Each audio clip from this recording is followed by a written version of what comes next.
इच्छाधारी नाग और नागिन पौराणिक कथाओं के सबसे दिलचस्प विषयों में से एक हैं। इच्छाधारी नाग और नागिन की अवधारणा विभिन्न टेलीविज़न धारावाहिकों और बॉलीवुड फिल्मों के कारण तेज़ी से लोकप्रिय हुई है, क्योंकि उनमें से अधिकांश इसी अवधारणा पर आधारित हैं। इस अवधारणा का उपयोग इसलिए किया जाता है क्योंकि ये बड़ी संख्या में लोगों को आकर्षित करती हैं।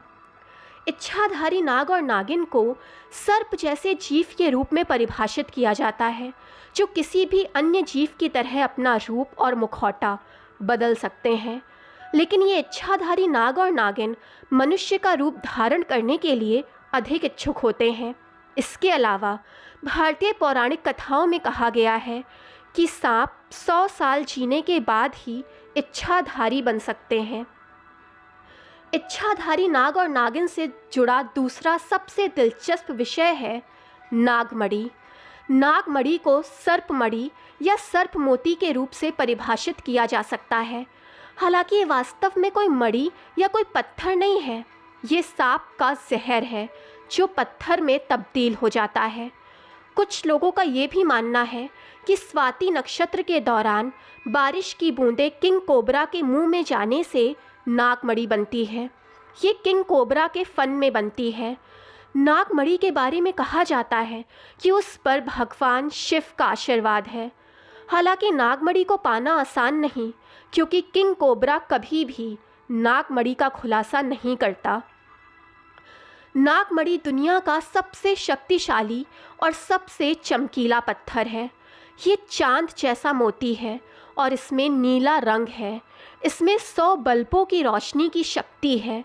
नागमणि के बारे में कई मिथक हैं। प्रचलित मिथक ये है कि जिसके पास भी नागमणि होती है उसे धन, स्वास्थ्य और प्रसिद्धि के मामले में बहुत सौभाग्य मिलता है। ये उस व्यक्ति की सभी इच्छाओं को पूरा करती है जिसके पास ये नागमणि होती है। अग्नि पुराण में इच्छाधारी नाग और नागिन का उल्लेख किया गया है। इसके अनुसार पृथ्वी के नीचे 7 लोक हैं, जो है अतल, वितल, सुतल, तलातल, महातल, रसातल और पाताल। भगवान विष्णु भी शेषनाग के रूप में पृथ्वी के नीचे वास करते हैं। ऐसा माना जाता है कि शेषनाग पृथ्वी को अपने फन पर धारण करके उसे थामे हुए हैं। वायु पुराण के अनुसार पृथ्वी के नीचे नाग और राक्षस निवास करते हैं। वासुकी नामक एक विशाल नाग श्रीतल में रहता है। शेषनाग और वासुकी एक दूसरे के पर्यायवाची हैं और उनका एक नाम अनंत है। विभिन्न शास्त्रों में बताया गया है कि नागमणि पीले से लेकर सफ़ेद तक कई रंगों में पाई जाती है। इच्छाधारी नाग और नागिन के बारे में कहानियाँ आज भी ग्रामीण भारत में प्रचलन में हैं। कुछ लोगों का तो ये भी मानना है कि इच्छाधारी नाग और नागिन आज भी कहीं मौजूद हैं। दोस्तों, आपको जानकारी पसंद आई हो तो चैनल को लाइक, सब्सक्राइब एंड शेयर कीजिए ताकि चैनल की नोटिफिकेशंस आपको मिलती रहें।